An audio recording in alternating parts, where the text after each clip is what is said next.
ആദ്യമായി തന്നെ ഈശോയ്ക്കും മാതാവിനും സ്തുതിയായിരിക്കട്ടെ.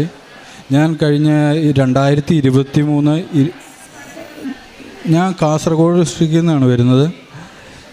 ഉടമ്പടി എടുത്തത് 28/3/2023 എടുത്തത്. അത് കഴിഞ്ഞിട്ട് ഞാൻ ഒമാനിലാണ് ജോലി ചെയ്തുകൊണ്ടിരുന്നത്. എൻ്റെ ജോലി സ്ഥലത്തേക്ക് പോയ ശേഷം ഒക്ടോബർ മാസത്തിൽ ഞാനൊരു ദിവസം വൈകുന്നേരം ഡ്യൂട്ടിയൊക്കെ കഴിഞ്ഞ് ഫ്രീ ആയിട്ടിരിക്കുന്ന സമയത്ത് 7:30 മണിയായപ്പോൾ പുറത്തൊരു ചായ കുടിച്ച് വെച്ച് എൻ്റെ വണ്ടിയിൽ ഓഫീസിൻ്റെ പുറത്ത് പാർക്ക് ചെയ്തിട്ട് വണ്ടിയിലിരുന്ന് ഫോൺ നോക്കിയിരിക്കുകയാണ്. അപ്പോൾ എൻ്റെ ഹോസ്പിറ്റലിനോട് ചേർന്ന് തന്നെ ഹോസ്പിറ്റലിൽ തന്നെ ഒരു മൾട്ടി സ്പെഷ്യാലിറ്റി ഹോസ്പിറ്റലുണ്ട്. ആ ഹോസ്പിറ്റലിൽ വന്ന് അവിടെ ഒരു ഒമാനി സ്ത്രീ എൻ്റെ വണ്ടിയുടെ സൈഡിൽ കൂടെ ചേർന്ന് വരികയും അവർ അവിടെ ബ്ലോക്കിൽ എൻ്റെ വണ്ടിയിൽ വന്ന് ഉരച്ച് എൻ്റെ വണ്ടിയുടെ ഫ്രണ്ട് ഡോറ് തൊട്ട് ഫ്രണ്ട് ബമ്പർ വരെ ഒരു സൈഡ് അങ്ങ് അടിച്ച് പൊളിച്ചുകൊണ്ട് അങ്ങ് പോയി. ഞാൻ ഇവരെ ഹോൺ അടിക്കുന്നുണ്ട്, ഹെഡ്ലൈറ്റ് പാസ് ചെയ്ത് കാണിക്കുന്നുണ്ട്, ഇവർ നോക്കുന്നേ ഇല്ല. ഞാൻ എൻ്റെ ഗ്ലാസ് താത്തിയിട്ട് അവരുടെ വണ്ടിയിൽ 2 പ്രാവശ്യം കൈ വെച്ചും തട്ടി അവരെ വിളിച്ചു. പെട്ടെന്ന് അവരുടെ ഡോറ് തുറന്ന് അവർ പുറത്തിറങ്ങി വന്നിട്ട് സ്റ്റൂപ്പിഡെന്ന് വിളിച്ചിട്ട് എൻ്റെ അടുത്ത് ഷൗട്ട് ചെയ്ത്, വളരെ റൗഡായിട്ട് അവരെൻ്റെ അടുത്ത് ഷൗട്ട് ചെയ്ത് കഴിഞ്ഞപ്പോൾ ഞാൻ അവരോട് ചോദിച്ചു, നിങ്ങൾ എൻ്റെ വണ്ടിയിൽ വന്ന് ഇടിച്ചതിന് ശേഷം എന്നെ സ്റ്റൂപ്പിഡെന്ന് വിളിക്കുകയും ചെയ്യുന്നു, ഞാനാണോ സ്റ്റൂപ്പിഡ്, നിങ്ങളല്ലേ സ്റ്റൂപ്പിഡിറ്റി കാണിച്ചതെന്ന് ഞാൻ അവരോട് ചോദിച്ചപ്പോൾ അവരവിടുന്ന് വീണ്ടും കുറച്ച് നേരം എന്നോട് ചൂടായിട്ട് അവർ വണ്ടി എടുത്ത് പെട്ടെന്ന് അവിടുന്ന് എക്സിറ്റ് ആയ പോലെ അവരവിടുന്ന് പോയി കുറച്ച് നേരം 1 മണിക്കൂർ കഴിഞ്ഞപ്പോഴേക്കും എനിക്ക് പോലീസ് സ്റ്റേഷനിൽ നിന്ന് വിളി വരികയാണ്. എൻ്റെ വണ്ടിയുടെ നമ്പറും എടുത്ത് അവർ പോയി. എനിക്ക് പോലീസ് സ്റ്റേഷനിൽ നിന്ന് വിളി വരികയാണ്, നിങ്ങളുടെ പേരിൽ ഒരു കേസ് രജിസ്റ്റർ ചെയ്തിട്ടുണ്ട്. കേസ് രജിസ്റ്റർ ചെയ്തിട്ടുണ്ടെന്ന് പറഞ്ഞിട്ടാണ് വിളിക്കുന്നത്. പ്രതിയായ ഞാൻ അവിടെ ചെല്ലുക പോലും ചെയ്തിട്ടില്ല. അതിനു മുമ്പേ കേസ് രജിസ്റ്റർ ചെയ്തിട്ടുണ്ട്, കേസ് നമ്പർ ഇട്ടു, നിങ്ങൾ വരണമെന്ന് പറഞ്ഞിട്ട്.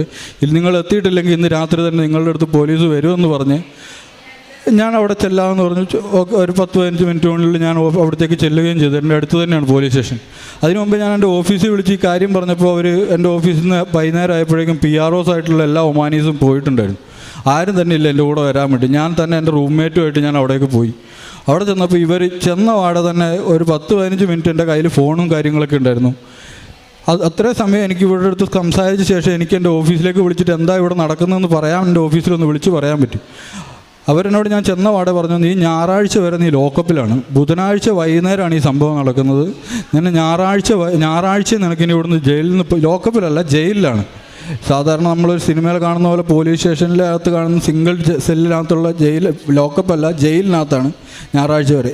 പിന്നെയാണ് അറിയുന്നത് ഈ ലേഡിയും അവരവിടുത്തെ ഒരു ഹയർ ആയിട്ടുള്ളൊരു ഫാമിലിയിൽപ്പെട്ടൊരു ഷെയ്ഖ് ഫാമിലിയിൽപ്പെട്ട ഒരു ലേഡിയാണ്.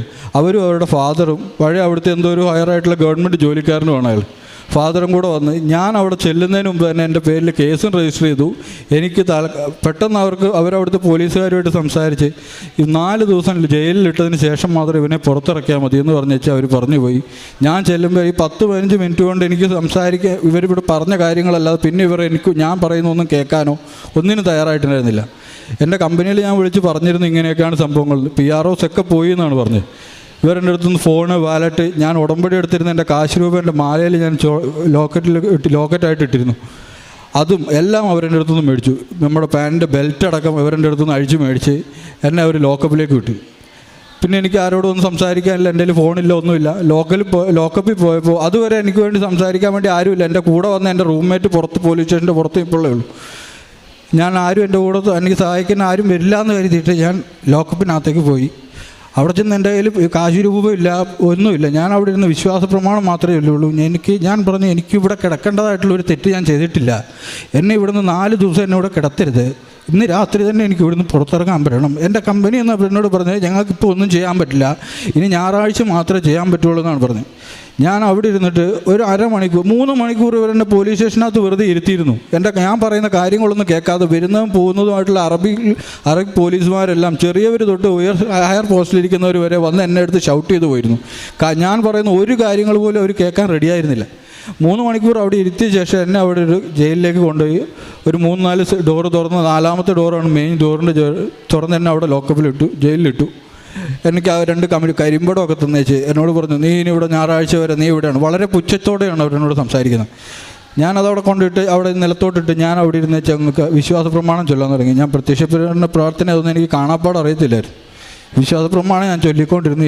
ഇന്ന് ഇവിടെ രാത്രി എനിക്ക് കിടക്കാൻ ഇടവരരുത്. ഞാനൊരു 1/4 മണിക്കൂർ വിശ്വാസ പ്രമാണം കണ്ടിന്യൂസ് ആയിട്ട് ചൊല്ലി. എത്ര എണ്ണം ചൊല്ലിയെന്നൊന്നും അറിയത്തില്ല. എന്നെ കൊണ്ട് അവിടുന്ന് പോലീസുകാർ വന്ന് നിനക്ക് തിരിച്ചു പോകാമെന്ന് പറഞ്ഞിട്ട് എന്നെ വന്ന് വിളിച്ചു. വിളിച്ചിട്ട് എന്നോട് പറഞ്ഞു, നീ ഇവിടെ ഇതിനുള്ളിലേക്ക് കയറിയത് ഒരു സ്ത്രീ കാരണമാണെന്നുണ്ടെങ്കിൽ നീ ഇതിന് പുറത്തിറക്കുന്നത് ഞങ്ങളുടെ ഡിപ്പാർട്ട്മെൻറ്റിൽ ഹയർ ആയിട്ടുള്ള ഒരു പോലീസ് ലേഡി ആയിട്ടുള്ളൊരു പോലീസ് ഉദ്യോഗസ്ഥ കാരണമാണ് നീ ഇവിടുന്ന് പുറത്തിറങ്ങുന്നതെന്ന് ആ പോലീസുകാരനോട് വളരെ അത്ഭുതകരമായിട്ട് എന്നോട് പറഞ്ഞു. എന്നെ പുച്ഛിച്ച് നോക്കി പറഞ്ഞിരുന്ന പോലീസുകാരാണ് അങ്ങനെ പറഞ്ഞ് എന്നെ പുറത്തിറക്കിയപ്പോൾ ഞാൻ നോക്കുമ്പോൾ എൻ്റെ കമ്പനിയുടെ ഒരു PR അവിടെ വന്നിട്ടുണ്ട്. അവൻ്റെ റിലേറ്റീവാണ് ഈ പോലീസുകാർ. അയാൾക്ക് ഒരു കാരണവശാലും ഇങ്ങനെ ഒരു നിസ്സാര കാര്യത്തിന് വേണ്ടി ഈ ലേഡിയെ വിളിക്കാൻ പറ്റില്ല. ഇവിടെ ഒരു ഞാൻ പറഞ്ഞറിഞ്ഞുള്ള ഇവിടെ ഒരു IG പോലുള്ളൊരു പോസ്റ്റിലിരിക്കുന്ന ഒരു ആളാണ് ഇയാളുടെ റിലേറ്റീവായിട്ടുള്ള ഈ പോലീസ് ഉദ്യോഗസ്ഥൻ.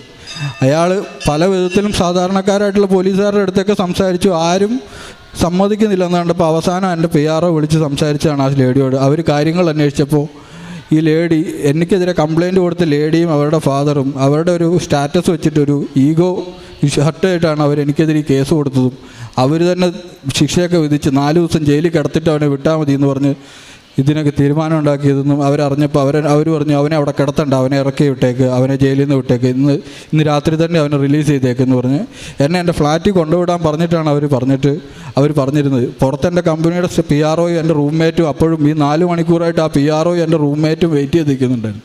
അതൊരു റൂംമേറ്റ് ഒരു മുസ്ലിമാണ്, PRO ഒരു മുസ്ലിമാണ്. എനിക്ക് വേണ്ടി അവിടെ ഈ 4-5 മണിക്കൂർ പോലീസ് സ്റ്റേഷനിൽ വൈകുന്നേരം രാത്രി 2.5 മണിക്കൂറാണ് ഞാൻ ആ പോലീസ് സ്റ്റേഷനിൽ നിന്ന് പുറത്തിറങ്ങുന്നത്, ജയിലിൽ നിന്ന് പുറത്തിറങ്ങുന്നത്. അതുവരെ എനിക്ക് 4-5 മണിക്കൂർ ഈ മുസ്ലിം സുഹൃത്തുക്കളാണ് എനിക്ക് വേണ്ടി അവിടെ കാത്തിരുന്നത്. അത് കഴിഞ്ഞ് ഈ സംഭവം കഴിഞ്ഞേച്ച് ഇവർ പോലീസ് സ്റ്റേഷനിൽ ഇവർ വിചാരിച്ച പോലെ കാര്യങ്ങൾ നടന്നില്ല എന്ന് കണ്ടപ്പോൾ ഇവർ കോർട്ടിലേക്ക് കേസ് ഹയർ ചെയ്തു. കോർട്ടിലേക്ക് കേസ് ഒരു പ്രൈമറി കോർട്ടിൽ കൊടുക്കേണ്ട കേസ് അവിടുത്തെ ഹൈക്കോർട്ടിലേക്കാണ് അവിടെ കൊടുത്തത്. അവിടെ ജില്ലാ കോടതിയില്ല, ഹൈക്കോടതിയും സുപ്രീം കോടതിയും മാത്രമേ ഉള്ളൂ. ഹൈക്കോർട്ടിലേക്ക് കൊടുത്തേച്ച് 1 കൊല്ലം എന്നെ ഈ കേസിൻ്റെ പുറകെ അവർ നടത്തിച്ചു. അന്നേരപ്പോഴൊന്നും ഞാൻ എൻ്റെ വീട്ടിലൊന്നും ഈ കാര്യമൊന്നും പറഞ്ഞിട്ടുണ്ടായിരുന്നില്ല. എൻ്റെ ജോലികളും കാര്യങ്ങളൊക്കെ സാധാരണമായി നടക്കുന്ന പോലെ തന്നെ നടന്നു പോകുന്നുണ്ടായിരുന്നു. കാരണം എനിക്കധികം വലിയ ബുദ്ധിമുട്ടൊന്നും ഉണ്ടായിരുന്നില്ല. പിന്നെയാണ് ഞാൻ അറിഞ്ഞത് ഈ ഒരു ക്രിമിനൽ കേസിൽ പെട്ട് കഴിഞ്ഞ് കഴിഞ്ഞാൽ നമ്മൾ ട്രാവൽ ബാനായി. ആ കേസ് ഏത് കാലത്ത് നമുക്ക് കേസ് കഴിയുന്നു അന്ന് മാത്രമേ നമുക്ക് ആ നാട്ടിൽ നിന്ന് തിരിച്ച് ഏത് രാജ്യത്തേക്കായാലും നമ്മുടെ നാട്ടിലേക്കായാലും എക്സിറ്റ് ആകാൻ പറ്റുള്ളൂ. അങ്ങനെ 1 കൊല്ലം കഴിഞ്ഞ് 2023 ഒക്ടോബർ മാസം നടന്ന ഈ കേസ് 24 ഒക്ടോബറായിട്ടും കഴിഞ്ഞിട്ടില്ല, കേസ് കഴിഞ്ഞിട്ടില്ല, എൻ്റെ ജഡ്ജ്മെൻറ്റ് വന്നിട്ടില്ല. 5-6 പ്രാവശ്യം ഞാൻ കോർട്ടിൽ ഹിയറിങ്ങിന് പോയി. ഡിസംബർ മാസത്തിൽ എൻ്റെ പപ്പയ്ക്ക് ഒരു അറ്റാക്ക് വരിക, പപ്പ ഹോസ്പിറ്റലൈസ്ഡ് ആവുകയും ചെയ്തു ഡിസംബർ 29. അന്നും എൻ്റെ കേസിൻ്റെ വിധി വന്നിട്ടില്ല. എനിക്ക് നാട്ടിൽ പോകണമെന്നുണ്ട്. നാട്ടിൽ എൻ്റെ അനിയൻ മാത്രമേ ഉള്ളൂ, പിന്നെ മമ്മിയും മാത്രമേ ഉള്ളൂ. അനിയനും ജോലി ചെയ്യുന്നതാണ്, സഹായത്തിന് ആരും ഉണ്ടായിരുന്നില്ല. പെട്ടെന്ന് മമ്മി മാത്രമാണ് ഓടി നടന്നത്. അപ്പോൾ നാട്ടിലെത്തണമല്ലോ എന്ന് ഓർത്ത് ഞാൻ അന്ന് ഈ കേസിന് പപ്പ ഇങ്ങനെ ഹോസ്പിറ്റലൈസ്ഡ് എന്ന് പറഞ്ഞപ്പോൾ ഞാൻ പറഞ്ഞു എനിക്ക് നാട്ടിലെൻ്റെ മമ്മിക്കൊന്നും സഹായത്തിന് ആരുമില്ല, എനിക്ക് നാട്ടിലേക്ക് എത്തണം പെട്ടെന്ന്. 29-ാം തീയതി പപ്പ ഹോസ്പിറ്റലിലാവുന്നു. 30-ാം തീയതി എൻ്റെ കേസിൻ്റെ ജഡ്ജ്മെൻറ്റ് വരുന്നു. ഇങ്ങനെ പേരിലുള്ള കേസ് തള്ളിപ്പോയി എന്ന് പറഞ്ഞിട്ട് കോർട്ടിൻ്റെ പേരിലുള്ള കേസ് തള്ളിക്കളഞ്ഞു. എനിക്ക് എൻ്റെ കമ്പനിയിൽ നിന്ന് CCTV റെക്കോർഡ്സ് വിഷ്വൽസൊക്കെ എടുത്തപ്പോൾ അതിലാകപ്പാടെ ബ്ലറായ ഒരു അവസ്ഥയായിരുന്നു. തൊട്ട് ഫ്രണ്ടിലുണ്ടായിരുന്ന ഒരു ഗാരേജ് വർക്ക്ഷോപ്പാണ്, ഒരു പ്രീമിയം വർക്ക്ഷോപ്പാണ് എൻ്റെ ഓഫീസിൻ്റെ ഫ്രണ്ടിൽ. അവരെനിക്ക് ഒരു 6 മാസത്തിന് ശേഷമാണ് അവരുടെ ഹാർഡ് ഡിസ്ക് 6 മാസം കൂടുമ്പോൾ അവരെടുത്ത് മാറ്റുന്നതാണ്. ആ ഹാർഡ് ഡിസ്കിൽ നിന്ന് അവർ സെർച്ച് ചെയ്തെടുത്ത് എനിക്ക് ഈ വിഷ്വൽസ് കറക്റ്റായിട്ട് തുടക്കം മുതൽ അവസാനം വരെയുള്ളൊരു വിഷ്വൽസ് ഇവർ എനിക്ക് എടുത്തു തരും. അത് ഞാൻ എൻ്റെ എനിക്ക് കമ്പനി ലോയറെ ആക്കി തന്നിരുന്നത്. അത് വേറൊരു ഭാഗം.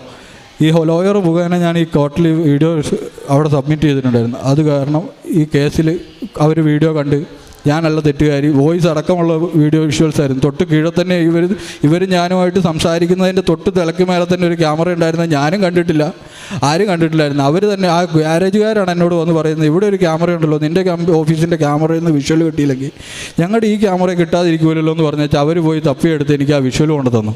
വോയിസ് അടക്കമുണ്ട്. ആ സ്ത്രീ വരുന്നതും വന്നിറങ്ങുന്നതും അവർ ഷൗട്ട് ചെയ്യുന്നതും അവരാണ് എന്നെ ആദ്യം സ്റ്റൂപ്പിടെന്ന് വിളിക്കുന്നതും വോയിസ് കറക്റ്റായിട്ട് ആ വോയിസ് വീഡിയോയിൽ റെക്കോർഡ് വിഷ്വലുണ്ട്. അത് കണ്ടു കഴിഞ്ഞപ്പോൾ പിന്നെ അവരുടെ ഫാമിലിയും ഹോൾട്ടും ഒക്കെ വെറുതെ ആയ പോലെയായി കോർട്ടിൽ പോയിട്ടും. ഇതൊക്കെ കഴിഞ്ഞു. കോർട്ടിലേക്ക് കാര്യം കഴിയുന്നതിന് മുമ്പ് തന്നെ ഈ ലോയർക്ക് ഒരു ക്രിമിനൽ കേസ് എൻ്റെ കമ്പനിയുടെ ക്രിമിനൽ ലോയർ വരണമെന്നുണ്ടെങ്കിൽ അവരുടെ 4.5 ലക്ഷം രൂപയാണ് അവർക്ക് ഈ ഒരു ക്രിമിനൽ ലോയർ കേസ് വാദിക്കാൻ ഹൈക്കോർട്ടിൽ വരുന്നതിന്. ആ കേസ് എന്നോട് കമ്പനി പറഞ്ഞു അത് നിൻ്റെ ഓൺസ് റിസ്കിൽ നീ തന്നെ കൊടുക്കേണ്ടി വരുമെന്ന് പറഞ്ഞു.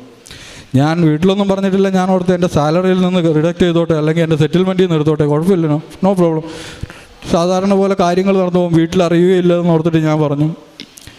ഈ കേസിൻ്റെ കാര്യങ്ങളൊക്കെ തീർന്നു കഴിഞ്ഞപ്പോൾ പപ്പയ്ക്ക് പോകേണ്ട ആവശ്യം വന്നപ്പോഴേക്കും എൻ്റെ കേസ് കറക്റ്റായിട്ട് മാതാവ് അനുഗ്രഹിച്ചിട്ട് എൻ്റെ കേസ് തീർത്തു തന്നു. അതിനു മുമ്പേ മാതാവായിട്ട് തന്നെ ഈ പോലീസ് സ്റ്റേഷനിൽ നിന്ന് ഞാൻ പുറത്തിറങ്ങുമ്പോൾ എന്നോട് എൻ്റെ പോലീസുകാർ പറയും, ഒരു സ്ത്രീ കാരണം നീ ഉള്ളിലായി, അതിലും വലിയൊരു സ്ത്രീ കാരണം നീ ഇവിടുന്ന് പുറത്തിറങ്ങുകയും ചെയ്തു എന്ന് പറഞ്ഞു. അതിലെനിക്ക് ഉറച്ച വിശ്വാസമുണ്ട് അത് മാതാവാണ് വന്നിട്ട് എന്നെ അവിടുന്ന് പുറത്തിറക്കിയത്. അതും അവിടുത്തെ നാട്ടുകാരി അവരുടെ ഹോൾഡ് വെച്ച് എന്നെ അവിടെ ഉള്ളിലാക്കിയെങ്കിൽ അതേ നാട്ടുകാരിയായിട്ടുള്ള സ്ത്രീ തന്നെ എന്നെ അവിടുന്ന് പുറത്തിറക്കുകയും ചെയ്തു. ഈ കേസ് കഴിഞ്ഞിട്ടാകുമ്പോൾ ഈ 4.5 ലക്ഷം രൂപ ലോയർക്ക് ഫീസ് കൊടുക്കണം. കോർട്ടിൽ നിന്ന് മിനിമം ജയിൽ ശിക്ഷയും ഒരു ഫൈനും വരേണ്ടതാണ്. കോർട്ടിൽ നിന്ന് വന്ന വിധി എന്താണെന്ന് വെച്ചാൽ കോർട്ടിൻ്റെ ചിലവും പോലീസ് സ്റ്റേഷൻ്റെ ഡോക്യുമെൻറ്റേഷൻ ചാർജുമായിട്ട് ഒരു 150 റിയാൽ ഞാൻ അവിടെ പേയ്മെൻറ്റ് ചെയ്യണം. മിനിമം അവിടെ ഇങ്ങനെ ഒരു കേസിന് ഞാൻ പറഞ്ഞു കേട്ട് 2000-3000 റിയാൽ ഫൈനായിട്ട് മാത്രം അടയ്ക്കേണ്ടി വരും. അതുകൂടാതെ ഒരു 6 മാസമെങ്കിലും ജയിൽ ശിക്ഷ അനുഭവിക്കേണ്ടി വരുമെന്ന് പറഞ്ഞിരുന്നു. 150 റിയാൽ രണ്ടിൻ്റെയും എക്സ്പെൻസ് ആയിട്ട് അടച്ചാൽ മതി എന്ന് പറഞ്ഞ് തന്നെ അത് അടച്ച് എനിക്ക് എൻ്റെ പപ്പ ഹോസ്പിറ്റലായ എൻ്റെ പിറ്റേ ദിവസം എനിക്ക് നാട്ടിലെത്താൻ പറ്റി. അവിടെ ജഡ്ജ്മെൻറ്റ് വന്ന് ഫൈൻ അടച്ച് എനിക്ക് നാട്ടിലെത്താൻ പറ്റി.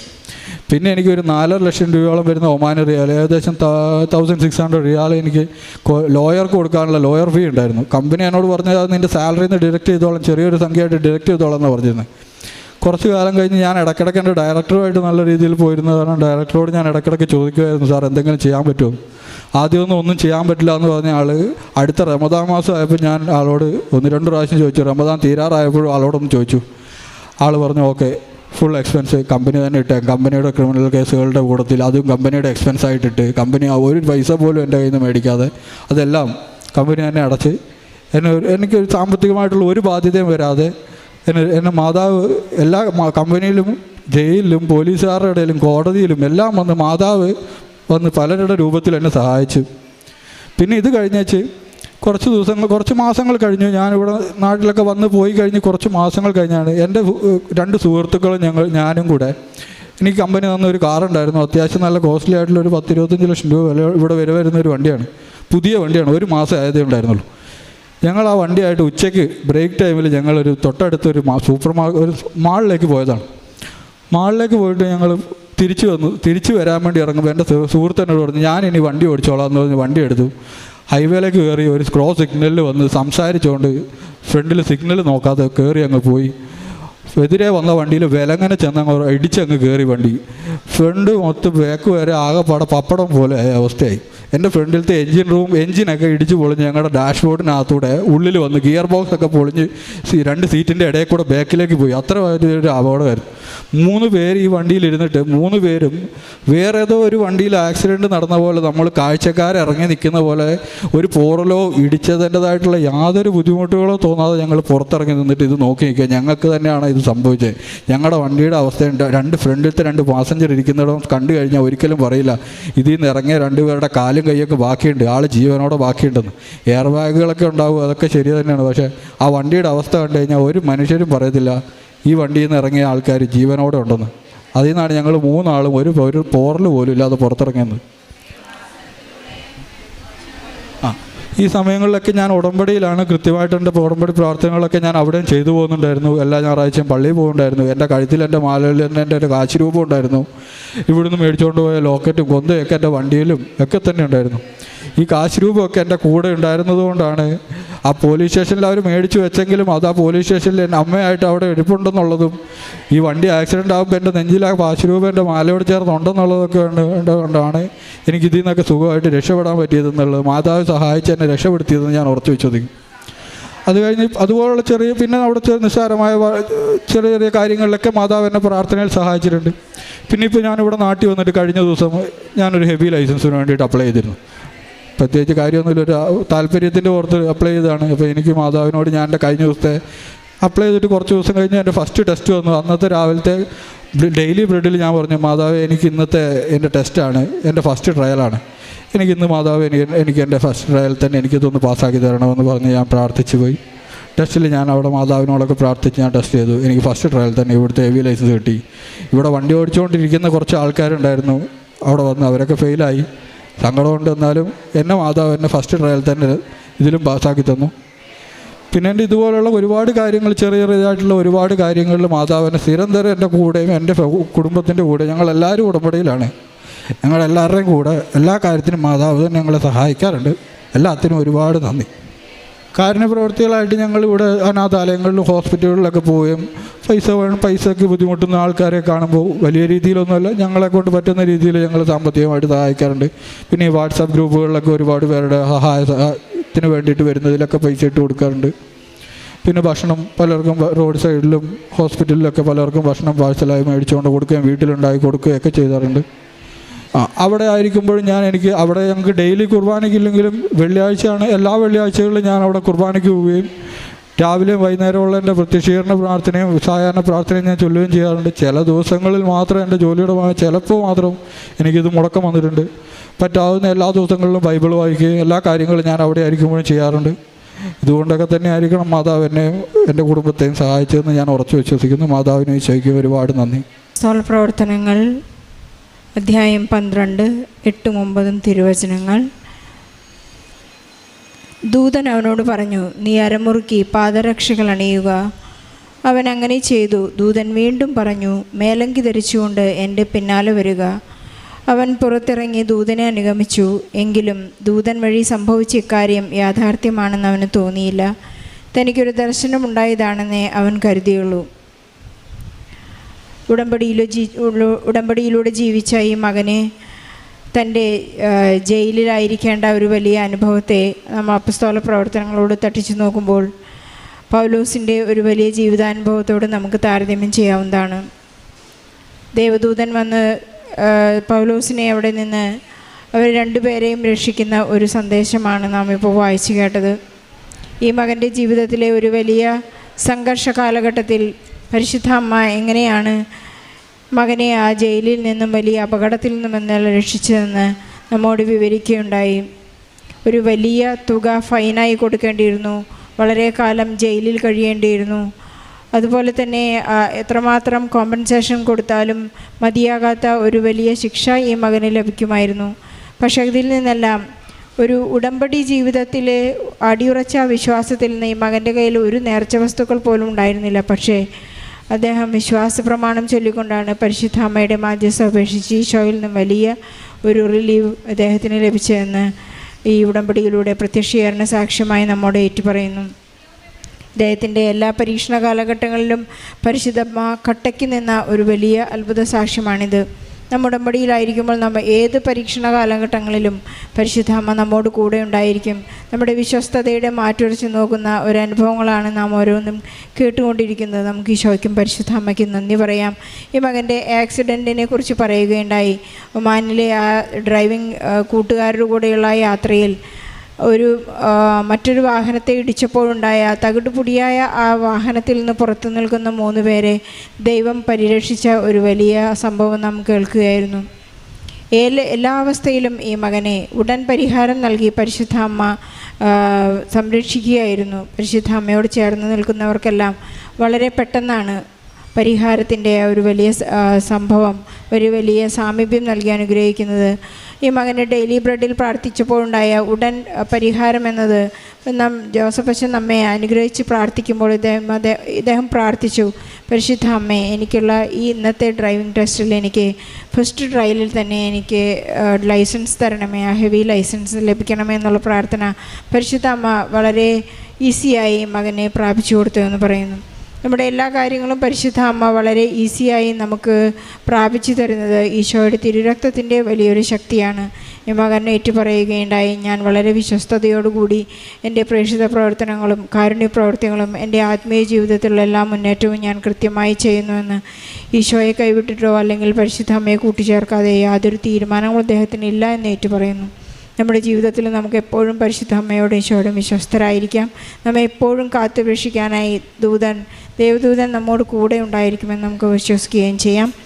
വിദേശത്തായിരിക്കുന്ന എല്ലാ മക്കളുടെയും സംരക്ഷണത്തെ പരിശുദ്ധ അമ്മയെ ഏൽപ്പിച്ചുകൊണ്ട് പരിശുദ്ധ അമ്മയ്ക്ക് ഈശോയ്ക്ക് നല്ലൊരു കയ്യടി നൽകി സാക്ഷി നമുക്ക് സമർപ്പിക്കാം.